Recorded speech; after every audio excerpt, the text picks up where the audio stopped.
Amongst many other things, our guest today is well known for providing video professionals with an inexpensive and extremely compact toolset covering both hardware and professional software solutions for editing, visual effects and graphics. Yeah, and with a new product just released, we're delighted to welcome back Bryce Button from AJA. Welcome to this show, Bryce. So I believe we're talking Thunderbolt today. We are. So we got a brand new Thunderbolt 3 product that we've just announced. It's called the TTAP Pro. It's available in shipping. It's around $795 US MSRP, so it's very affordable. And it's been designed, obviously, to be compatible with the latest Thunderbolt standards, but more importantly, to be a really quiet, compact device. There's no fan going on.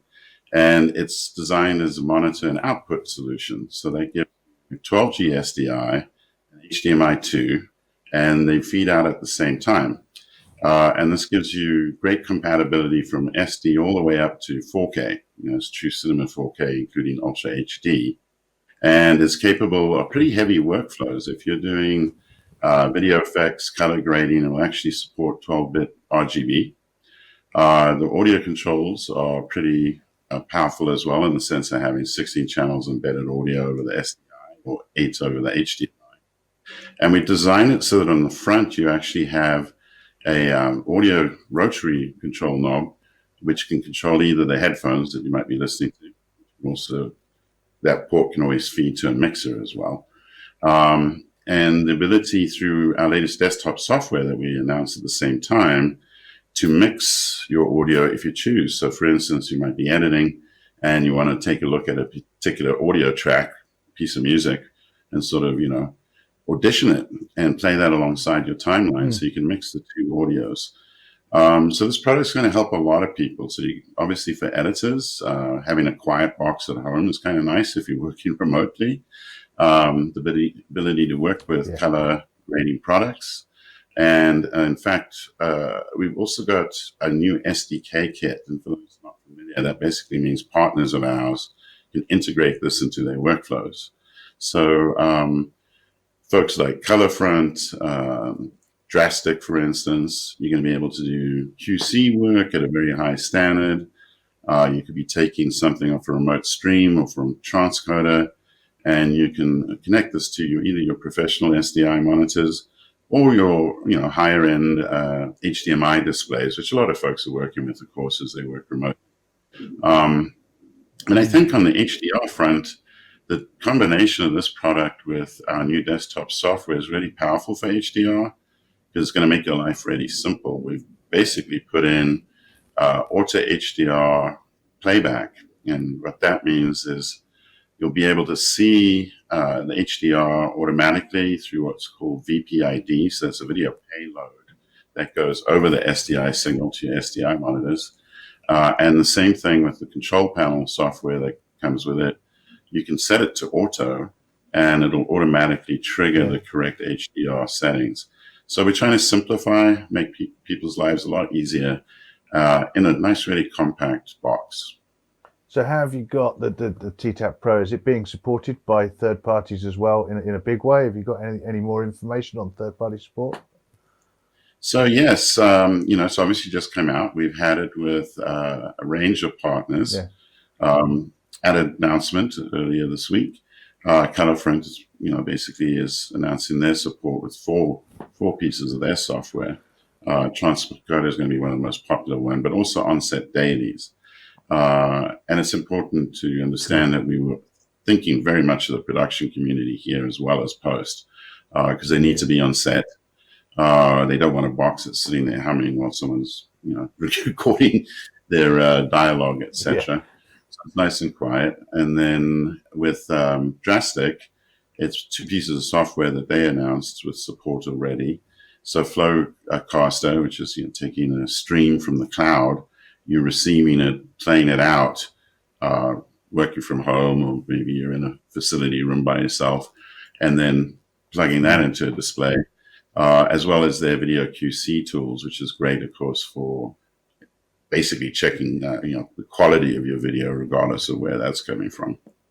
And there are many other third parties that are currently working with the SDK to integrate it into their workflows as well. So you've got a massive software update as well, a desktop v16, HDR upgrades, IP enhancements, 4K closed captioning, and even 8K support. Can you tell us a little bit more about that and the crucial thing, the cost as well? Yeah, so the great thing about our desktop software is we don't charge for it. And what you're getting is you're getting a package of drivers.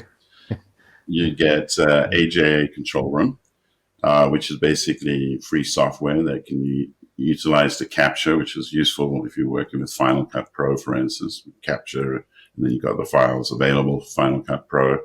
But you can also play out, so you can take files that you've already recorded, play them out. So in terms of the features here, it's a pretty dense stack. For 4K, we basically have enabled closed captioning, which is extremely useful as more and more productions are being required to deliver with closed captioning, whether it's TV today or even streaming. Outfits like Netflix, etc., want these things. You also have the HDR over SDI, which is a relatively new thing, and that's again to make folks' lives easier. The 8K support has already been upgraded. We worked very closely there with Avid and with Apple for Final Cut Pro. And of course, what's going on is, although there's not a ton of 8K in the world at the moment, the use of 8K is growing fast. And there's two things there. There's the Olympics in a few months, but there's also the fact that for production under these remote circumstances, a lot of folks are basically using high-end AV equipment on the display side, and we call this virtual production. In other words, your actors, instead of having to just be against a green screen, they might be acting against an entire LED wall. And so having 8K there is extremely helpful. And then the whole thing is captured in camera, making everyone's lives a lot easier, a lot quicker, giving actors things to respond to. So that's a pretty big deal. We've also upped the IP workflows. So it now supports NMOS 1.3 and LLDP for security as well. So if you're working with our Kona IPs, our IO IP, which is another Thunderbolt 3 device, just continuing to smooth out that IP workflow as folks move deeper and deeper into SMPTE workflows, etc. And I think in terms of some of the other features, we've talked about the 4K closed captioning, but a lot of stuff is much more quickly automated. So things like our Kona 5 card, which supports 8K. In the past, if you were moving between HD, 4K, and 8K, you sort of have to reboot the machine, load up a new bit file for the settings, and it takes a bit of time. Now you don't have to reboot. So, it's called dynamic loading of the bit file. So you can actually keep your computer up, keep going, jump from project to project. Again, a lot of integration there with Adobe that we've been doing. So it's a nice fat piece of software in the sense of supporting all our IO products. And it's basically something that everyone. So you said this is quite new, the HDR over SDI. I kind of want to ask, how is that working? How have you got HDR over SDI working? How's it working? So there's a couple of things going on. It's also allowing, it's what we call VPID, which is loading basically a video identifier, which means metadata. And so that metadata, HDR metadata, can now travel along the SDI stream, connect to the monitor, and basically tell it, hey, you got to do this, which is a lot easier than running through some of these remotes, and potentially with a menu system that might not even be in your home language, simplifying all of that. And coming back the other way when you capture, which is great too, is let's say you've now been given some material that's been played back to you that you're capturing that has HDR settings or transforms. We're going to recognize that metadata for you if you choose auto in the control panel, and we'll actually embed that information into the .mov file. So there's no confusion about what type of HDR is going on. Was it HLG? Is it HDR10, etc.? and the characteristics are there. So again, we have found that a lot of people have been a little bit scared of HDR workflows. So, and I think a lot of that is just lack of knowledge to a certain degree. So the whole idea here is to say, hey, you're capturing this stuff. We'll make it really simple. We'll embed it in your file. When you play your file back on a timeline where you've got the color settings for HDR, you'll be looking at the correct thing. And again, of course, will play out. So just a lot of simplification is the whole point here. Yeah, absolutely. So before the interview, Bryce, I was flicking around the AGA website to do my TTAP Pro research before we chatted, and I stumbled across the Remote Solutions webpage, which I think is a new addition to the site. Tell us a little bit about the thinking behind that and what people can expect to get out of it, really, when they go online. So obviously, all of us have gone through some interesting transitions in terms of workflows, etc., that the pandemic has brought about, right? This very interview is an example of this. And the whole point is we were all along some of that trajectory prior, and so the thing's being put into hyperdrive. And we've been working on various articles over time, and we were looking at, well, what does remote mean on a set? So for instance, that might be some social distancing, there are insurance policies in place, you got to keep people further apart. So maybe you can use fiber there, where an SDI cable might not be long enough. Then as you move into some distancing that might require that you are feeding something to a producer or director, well, that's where you can bring in some of our streaming technologies. Maybe it's something as simple as a Hilo, we're doing a single stream. As it gets more complicated, you've got multiple cameras, maybe you've got 4K Ultra HD, then you maybe need to move to a bigger gateway device, something like our Bridge Live. So the idea was we decided to lay out on a single page called remote workflows as part of our solution pages collection. So you can sort of walk your way through from the simplest stuff you need to deal with to these more complicated workflows and show you, what does that mean? If someone's on set, they got some HDR equipment, they're trying to tweak stuff off the camera, do they have to physically be there? No. A lot of our devices have got web servers built in. You can dial into them remotely and you can control them. So the whole idea here is to sort of lay it out, show you your options, explain how they work, what they're about. And then as you choose to, you find the particular AJA solution that's going to work for you for your particular current need. Then you can sort of plug into that product and understand how it's going to work across the whole chain. So a lot of options there, and we just wanted to make it simpler for people to understand, how do I get on with this today? I'm feeling pressured. I'm not actually in the same room as people. I need to know, what do I need to do now?